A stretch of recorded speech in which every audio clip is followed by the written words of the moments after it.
திருக்குறள் சம்பந்தமாக ஒரு மிகப்பெரிய ஒரு மாநாடை டெல்லியில் நடத்த வேண்டும் என்று அனைத்து உலகத்தில் இருக்கின்ற தமிழ் சான்றோர்கள் அவர்களுடைய விருப்பமாக இருக்கிறது. இன்றைக்கு அதை வெளிப்படுத்துவதற்கான ப்ரௌசரையும் இன்றைக்கு நாம் வெளியிட்டிருக்கிறோம். இதற்கான தேதிகள் நாம் முடிவு செய்து டெல்லியில் ஒரு மிகப்பெரிய ஒரு உலக அளவிலான ஒரு திருக்குறள் மாநாட்டை நடத்துவதற்கான ஏற்பாடுகளை செய்ய இருக்கிறோம் என்பதையும் உங்களிடத்தில் தெரிவித்துக்கொண்டு, மாண்புமிகு பிரதமர் திரு நரேந்திர மோடிஜி அவர்கள் திருவள்ளுவருக்கு, திருக்குறளுக்கு எந்த அளவுக்கு அவர் இன்றைக்கு உலகளவில் எடுத்துக்கொண்டு சென்றிருக்கிறார். தேர்தலுக்கு முன்னாடி ஒரு வாக்குறுதி கொடுத்திருந்தோம்.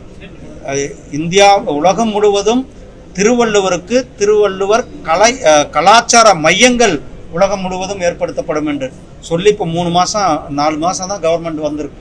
4 மாதத்தில் கிட்டத்தட்ட 5-6 நாடுகளில் திருவள்ளுவருடைய கலாச்சார மையங்களை உருவாக்கி விட்டிருக்கிறது. நம்ம அண்ட மாநிலத்திலும் கூட அங்கு நம்மளுடைய முழுமையான மத்திய அரசாங்கத்தினுடைய நிதியில், இந்திய அரசாங்கத்தின் நிதியில் கட்டப்பட்ட கலாச்சார மையத்துக்கு திருவள்ளுவர் கலாச்சார மையம் என்று பெயர் சூட்டப்பட்டிருக்கிறது.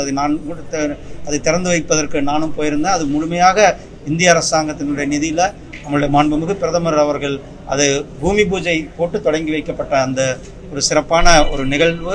இப்படி அனைத்து உலகத்திலேயும் இருக்கிற அனைத்து நாடுகளிலும் திருவள்ளுவர் கலாச்சார மையங்களை ஏற்படுத்தி கொண்டிருக்கின்றோம்.